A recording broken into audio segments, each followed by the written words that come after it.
October 10th, 2024. It is the hour of the most important decision. By far, Pablo Sanguiao. Hail Mary. Brothers, we are living in the hour of the passion of the Lord in his mystical body. We are at the beginning, but as at Calvary, with whom are we standing? Let us take up the arms of the Spirit and clothe ourselves with Jesus.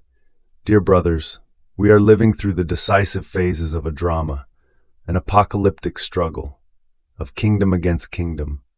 I am not referring to the wars and rumors of wars coming from the world, nor to the deep cracks we see in the house of God. The judgment of God begins with his own house, 1 Peter 4:17. The separation of the wheat from the chaff, the separation of light from darkness, and that judgment begins within us. We are spectators, actors, and objects of dispute. It is the hour of the most important decision. The Lord has said, no one can serve two masters, God and oneself. It will be the love of God carried to the point of self-disregard, or the love of self carried to the point of disregarding God, as John Paul II said. It will be God's will that prevails, if we desire it, or ours that loses if we wish to prevail against the divine will. If we allow God's will to win, we also win with him. If ours prevails, we also lose with him. Father, if it is possible, let this cup pass from me, yet not as I will, but as you will. Jesus crucified embodies this opposition within himself. Two crossed beams, two opposed trunks from those two real and symbolic trees in paradise, the tree of life and the tree of the knowledge of good and evil, from which man was not to eat. The first is a figure of God's will, the vertical beam that unites heaven and earth. The second, the human will, the horizontal beam that, when set across and says, I don't want, forms the cross, mutual pain, death. What a tremendous mystery. God wished to create man solely out of love, so he would be his child, his conversational partner, his heir, to make of him a small created God, another himself. This mystery of love, says St. Paul, is the mystery of his will, Ephesians 1:9. In front of this mystery of piety, 1 Timothy 3:16, stands an opposing one, the mystery of impiety. Indeed, the mystery of impiety is already at work, 2 Thessalonians 2:7. The mystery of a project that opposes, a contrary, false, evil project, a mystery, Babylon the Great, Revelation 17. Which side are we on? We are living the hour of the passion of the mystical body of Christ. The cross of Christ's passion is formed by all the crosses and painful trials of those who want to be faithful to the will of God.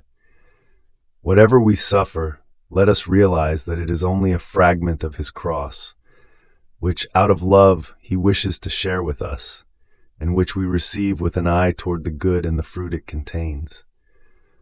When the Lord became incarnate, he did not settle for having only his holy humanity, the soul, and the body that his mother gave him.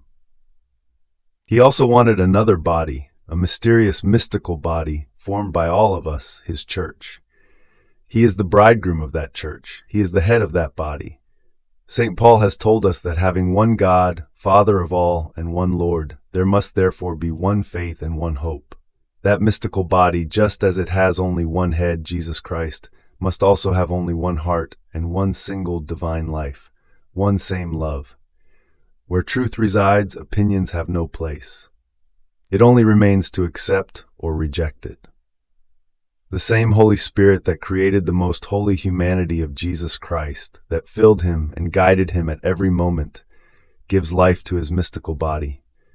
He is the soul of the church.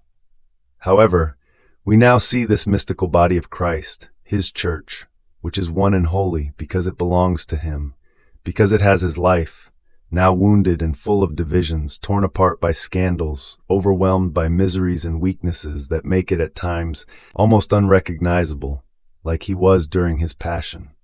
How can we not suffer for the church, and at times from within the church itself? It is the hour of her passion, our passion. How could we be scandalized? Are we going to be so hypocritical? How could we join the cries of her enemies shouting, "Crucify her"? As 2,000 years ago, on Calvary, whose side are we on? In her writings, Luisa Picareta says, This time I saw him in the moment he was bound to the column. Jesus, freeing himself, threw himself into my arms so that I might have compassion on him. I embraced him and began to arrange his hair soaked in blood, to wipe his eyes and his face, and at the same time I kissed him and made various acts of reparation. When I reached his hands and removed the chain, to my great astonishment, I saw that the head was that of our Lord, but the limbs were those of so many other people, especially religious ones. Oh, how many infected limbs, which gave off more darkness than light. On the left side were those who caused Jesus the most suffering. Diseased limbs could be seen, full of purulent and deep wounds, others barely held by a nerve to that body. Oh, how much that divine head suffered and wavered on those members. On the right side were the ones who were better, the healthy limbs, resplendent, covered in flowers and heavenly dew, fragrant with perfumes, and among these members there was one with a mysterious perfume. That divine head greatly suffered on these members. It is true that there were resplendent members, almost resembling the light of that head, which delighted it and gave it immense glory, but the infected members were far more numerous. Jesus, opening his sweet mouth, said to me, "My daughter, how much suffering these members give me. This body you see is the mystical body of my church, of which I glory in being the head. But what cruel torment these members inflict in this body. They seem to urge each other on to see who can torment me more." 30/11/1899. For this reason his passion has not yet ended. For this reason he has perpetuated it in every Mass, in the Eucharist. In the sacred host it is not a memory, but a present reality. He wanted his earthly life to continue not only in his Eucharistic life, but also to have his same life live in the members of his mystical body. Mystical, mysterious, yes, yet also true and real. And as we recognize and adore him in the Eucharist, we recognize and love him in his mystical body, which is the Church, and we ask him to revive it in the triumph of the manifestation of his kingdom. At this moment, more than ever, St. Paul exhorts us, brothers, draw strength from the Lord and from the vigor of his power. Put on the armor of God, so that you may resist the devil's wiles. Our struggle is not against creatures of flesh and blood, but against the principalities and powers, against the rulers of this world of darkness, against the evil spirits that dwell in the heavenly places. Therefore, take up the armor of God, so that you may resist on the evil day and remain standing after overcoming all trials. Stand firm, girded with truth, clothed with the breastplate of justice, and shod with the readiness to spread the gospel of peace. Always hold in hand the shield of faith, with which you can extinguish all the fiery darts of the evil one. Also take the helmet of salvation and the sword of the Spirit, which is the Word of God. Pray constantly with all kinds of prayers and supplications in the Spirit, watching over this with perseverance and praying for all the saints, and also for me, that when I open my mouth, I may receive a bold word to make known the mystery of the gospel, for which I am an ambassador in chains, and may proclaim it boldly as I ought. Ephesians 6:10-20. We are in the month of the Rosary, the weapon, as Padre Pio called it.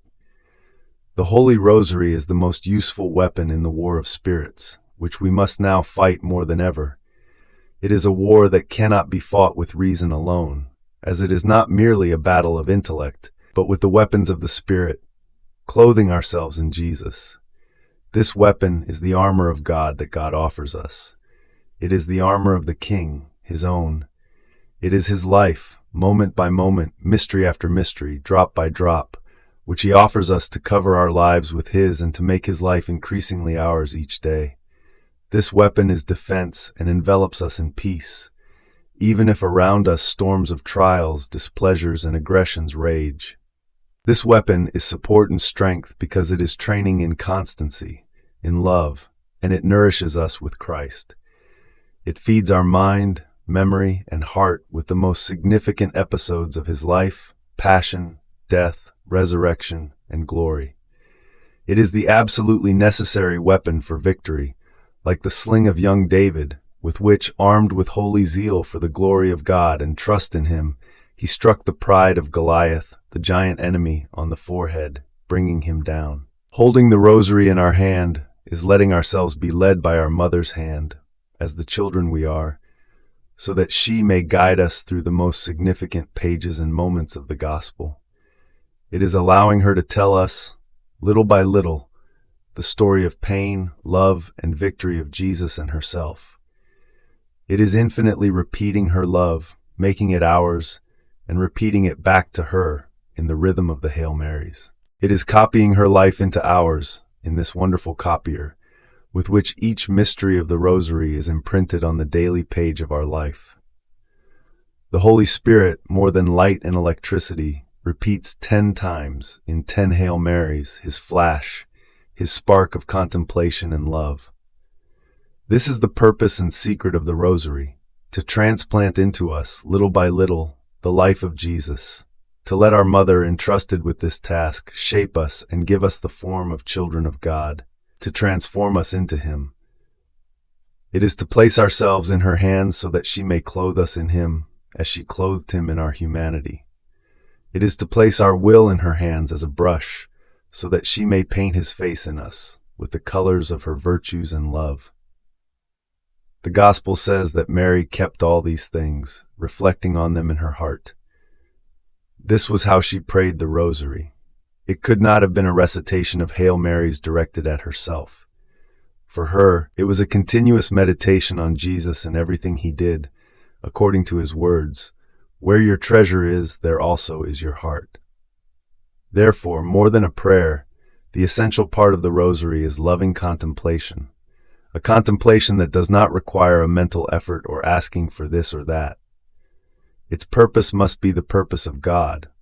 Seek first the kingdom of God and His justice or holiness, and all else will be added to you.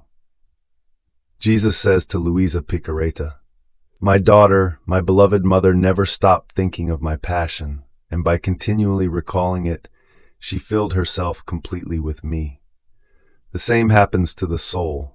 By continuously meditating on what I suffered, it becomes filled with me. 24:3-1913. This applies to all the mysteries of the Rosary, which contain the entire life of Jesus and Mary, so that it may be our breath and our sustenance to form their presence and their life within us.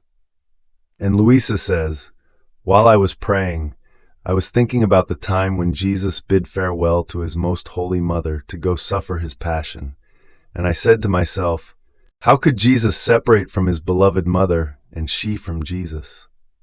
And blessed Jesus said to me, 'My daughter, there could certainly be no separation between my sweet mother and me. The separation was only apparent. She and I were fused together, and the fusion was so complete and so profound that I remained with her, and she came with me.